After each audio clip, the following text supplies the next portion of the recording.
Chapter 11, Dana. Dana had 4 beautiful eyes. She wore glasses, but her eyes were so beautiful that the glasses only made her prettier. With 2 eyes, she was pretty. With 4 eyes, she was beautiful. With 6 eyes, she would have been even more beautiful. And if she had 100 eyes all over her face and her arms and her feet, why, she would have been the most beautiful creature in the world. But poor Dana wasn't covered from head to foot with beautiful eyes. She was covered with mosquito bites. Mrs. Jules picked up her yardstick and said, "Now it's time for arithmetic."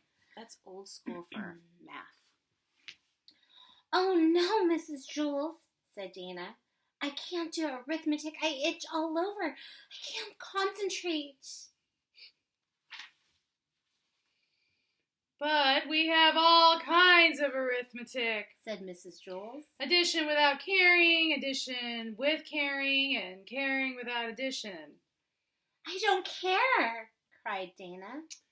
"We have that too," said Mrs. Jules. "Addition without carrying. Now stop carrying on." Dana whined. "I can't, Mrs. Jules. I itch too much." "And I'm too thirsty," said DJ. "And I'm too tired," said Ron. "And I'm too hungry," said Terrence. "And I'm too stupid," said Todd. Mrs. Jules hit her desk with her yardstick. Everyone stopped talking.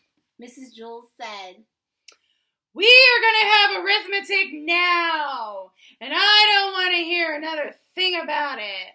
"But Mrs. Jules, I really do itch. I can't do arithmetic," Dana whined. "No," said Mrs. Jules. "Arithmetic is the best known cure for an itch. How many mosquito bites do you have?"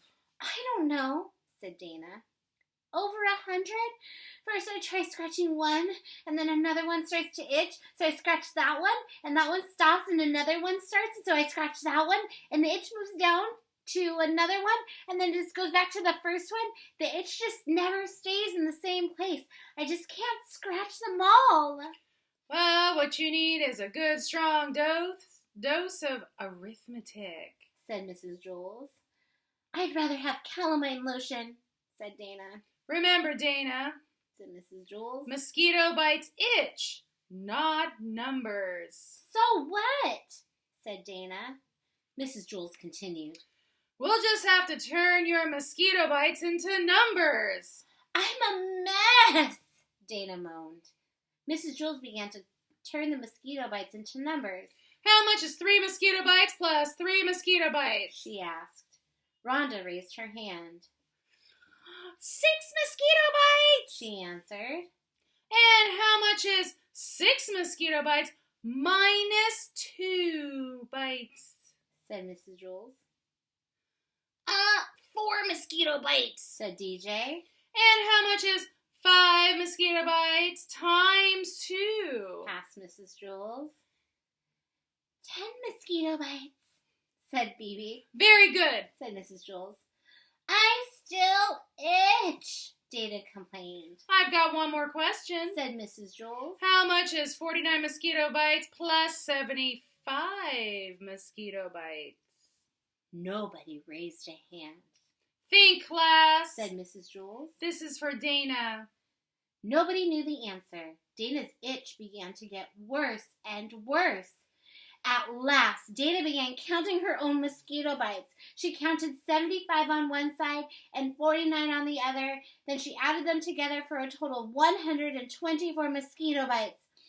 124 mosquito bites, Dana called. "Very good," said Mrs. Jules. Dana had 124 mosquito bites, and none of them itched anymore. "I'm still thirsty," said DJ. Can arithmetic do anything for that?" I don't know who it was. I'm still tired," said Ron. "I'm still hungry," said Terrence. "I'm still not very smart," said Todd.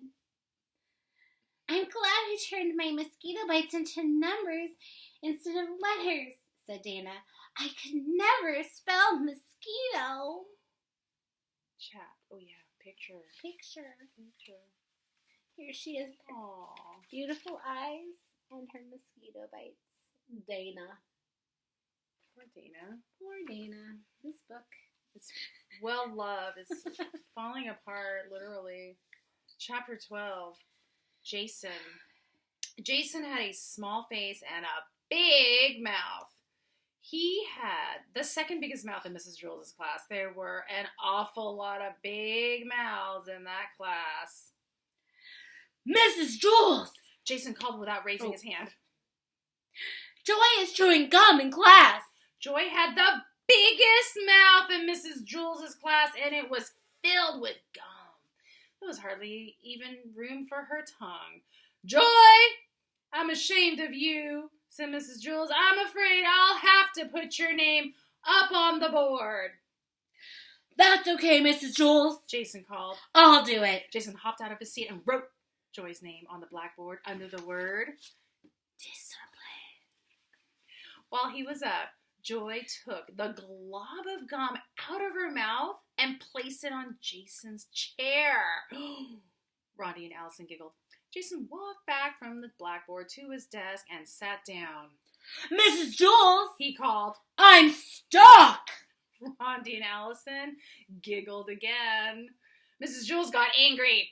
Joy, you're going home on the kindergarten bus today, Oh, good. said Todd. I'll have some company.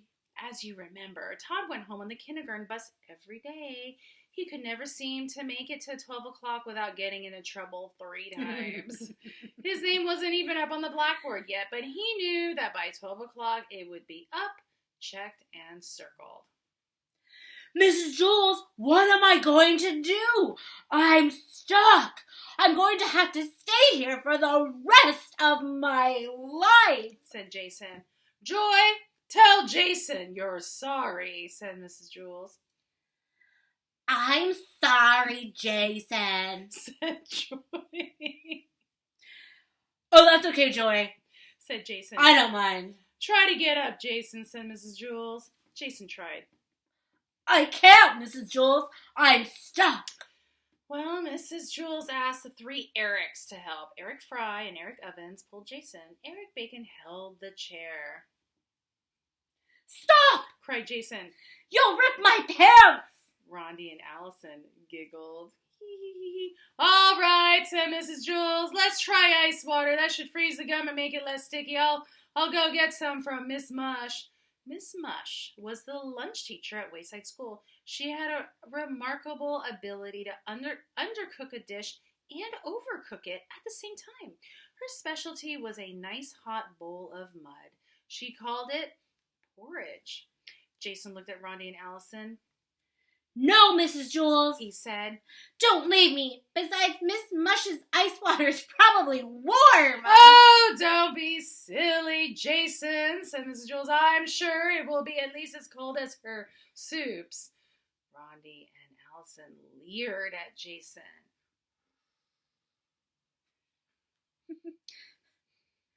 No, Mrs. Jules, don't go. Begged Jason. I'll be right back, Jason, said Mrs. Jules. She went to Miss Mush for some ice water. As soon as Mrs. Jules stepped out of the door, Rondi and Allison jumped up from their seats and started to tickle Jason. He laughed until his hair turned purple. The girls got back to their seats just as Mrs. Jules returned. Mrs. Jules carried a big bucket of ice-cold water. Oh, no, please don't. No. Jason pleaded. We have no choice, said Mrs. Jules. She threw the water all over him. Well, said Mrs. Jules, try to get up. Jason was drenched. I'm wet, and I'm cold, and I'm stuck. I guess it didn't work, said Mrs. Jules. At least we tried. Now I guess we'll have to cut your pants off. Rondi and Allison giggled. No, Mrs. Jules, no! Jason screamed. I don't mind being stuck here. I'm really very comfortable. Oh, don't be silly, Jason, said Mrs. Jules. Don't cut off my pants! Said Jason. Well, the 3 Erics can carry you to the bathroom, said Mrs. Jules. I'll ask Louis to call your mother. She can bring you a new pair of pants. The 3 Erics took hold of Jason's chair and turned him upside down. No, Mrs. Jules, said Jason. Now I'll always have a place to sit down. I won't have to worry about finding a seat on the bus. The 3 Erics began to take him away. Wait, said Joy. Mrs. Jules, if I can get Jason unstuck, do I still have to go back home on the kindergarten bus? All right, said Mrs. Jules. If you can somehow get Jason free, you don't have to go home early. Don't trust her, Mrs. Jules, said Jason, who was still hanging upside down. I'll just kiss him, said Joy. No! Jason screamed. Don't let her kiss me, Mrs. Jules. Throw water on me, tickle me, cut off my pants, hang me upside down from the ceiling. But don't let her kiss me. I'll just kiss him on the nose, said Joy. We've got nothing to lose, Jason, said Mrs. Jules. Ooh, who would want to kiss Jason? Said Allison.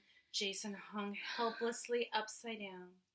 Joy stepped up and kissed him on the nose. Jason fell out of his chair and hit his head on the floor. Rondi and Allison giggled. Darn, said Todd. Now I'll have to go home alone again. Joy erased her name from the blackboard. Here's a picture of Jason.